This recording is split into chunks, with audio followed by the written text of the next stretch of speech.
Hello children, happy welcome. This is Lavanya. In the previous class we have discussed about organic or natural manure, where we have discussed about concentrated organic manure and macro-organic manure. And in this class we shall discuss about preparation of vermicompost, which also comes under organic natural manure. It is also helpful for increasing the fertility of the soil. It increases the water holding capacity and increases the productivity in the agricultural field, and it also increases the quality and the quantity in the agricultural fields. So how to prepare this vermicompost? As we know that already in the lower classes we have learned that earthworms are the best friends of the farmers. Why they are called as friends of the farmers? Why? Because earthworms, they loosen the soil in the fields. They helps in a water holding capacity when the soil is loosened. They decompose the waste materials like dry leaves, dry animal waste, etc. Hence, as they are helpful for fertility of the soil, hence they are also called as friends of farmers. So in this preparation of vermicompost, we also use these earthworms, which are also called as the friends of the farmers. So how to construct this vermicompost beds? So we have to construct this vermicompost beds approximately for about 10 into 1 into half meter. Vermicompost beds should be constructed, and this vermicompost beds should be constructed in the sheds where the sunlight availability and where it should be resistant from the rainfall and sunlight. Sunlight and rainfall should not come in contact with this vermicompost beds. And in these vermicompost beds, we have to collect coconut, waste of a coconut, banana, sugarcane leaves, coconut coir, and dry black gram plants. These all waste materials of household waste, and even we have to take dry cattle dung.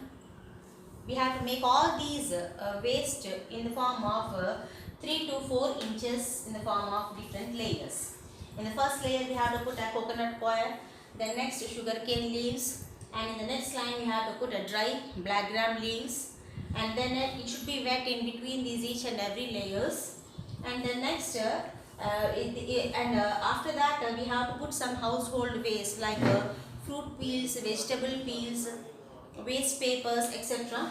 And then next upon that we have to put a dry cattle dung. Cattle dung should not be in a wet condition. Why? Because if it is wet, it damages and it destroys the compost by causing different types of microorganisms. Okay, dry cattle dung, it should be kept, and then it should be left for about after 2 weeks of all these dry compost layers. Okay, after 2 weeks of all these bed, after the formation of this bed, leaving the bed for about 2 weeks, we have to put some thousands of 1000 earthworms should be inserted, should be kept in that bed, in the layers of that bed per square meter.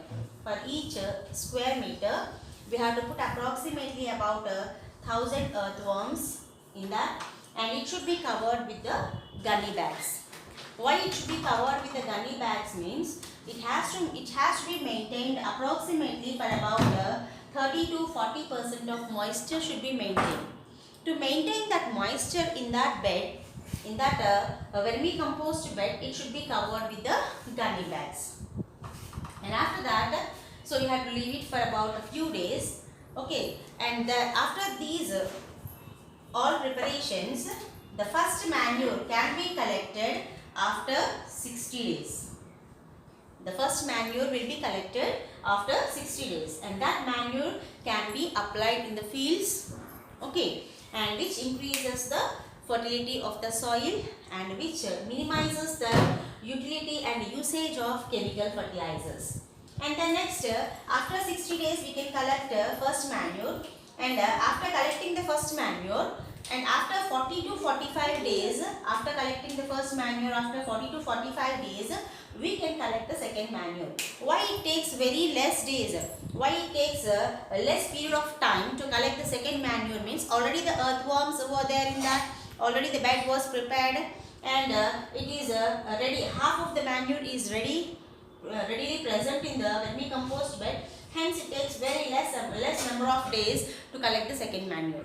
That is approximately about 40 to 45 days. Like this, from these waste materials, we can approximately collect about 5 to 6 times of manure can be collected and applied in the fields as a best natural manure and organic manure. And this reduces, this vermicompost, it will be reducing the investment upon the chemical fertilizers. Okay, and it will be reducing the investment upon the pesticides, insecticides, etc. And it increases the quality and the quantity of the yield. And it also increases the fertility of the soil. It also increases the humus, that is the topmost layer of the soil. And it also increases the water holding capacity. In this manner, we can prepare vermicompost, which is a natural manure and which is the best manure to increase the productivity and fertility of the soil in the agricultural fields. This is about vermicompost. And then next we shall know how to prepare this Panchagavya. Next we shall learn how to prepare this Panchagavya. Panchagavya is also a type of organic manure or a natural manure which increases the fertility of the soil. It is a sprayer type of manure. Okay, all this vermicompost and other dry manures are solid forms, and this Panchagavya is a liquid type of or a sprayer type of manure. And what are the ingredients used? What are the materials used to prepare this Panchagavya?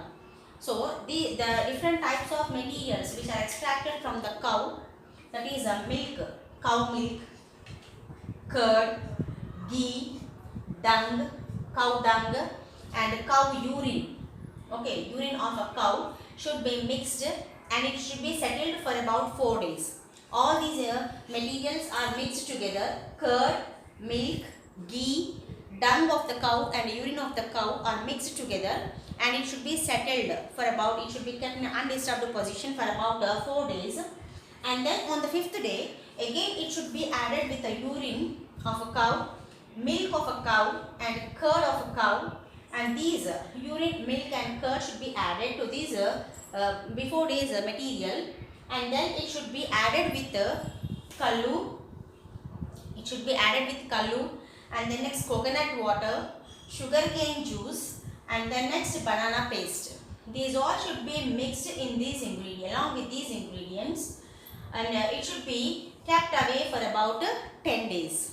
And for all these 10 days, after mixing all these for about 10 days, it should be stirred properly. It should be mixed properly every day, morning and evening, so that they get mixed with each other properly and thoroughly, and they get mixed and decomposed with each other. And it is also used as a sprayer type of manure. After these 10 days of mixing every day, morning and evening, then this Panchagavya gets prepared, and it should be filled in the bottles and it can be sprayed in the fields. And as it is a sprayer type of manure, this can be used as a food for hens, and it is also used as a food in the fish ponds, which increases the flesh of these poultry and fish ponds. And it is also helpful to increase the nutrient capacity in the soil. It also helpful to increase the fertility of the soil. It is also helpful to increase the productivity of the soil. This is one of the best example for a organic or a natural manure. So what is meant by organic farming actually? Organic farming is nothing but the farmers where they use only organic or natural manures instead of using chemical fertilizers or synthetic or pyrethroids. Instead of using all these chemical or unnatural fertilizers, using only natural fertilizers, natural manures is called as organic farming. And this organic farming not only helps in increasing the health of the soil, it also produces a very healthy, food materials in the agricultural fields, which also increases the health of the people and health of the animals whichever consume them. In this way, this organic manure and natural manure is helpful to increase the productivity in the agricultural fields. In the next class, we shall learn about how to protect the crops from insects, pests, and even from different types of weed plants. In the next class, we shall discuss about chemical fertilizers and crop protection. Thank you.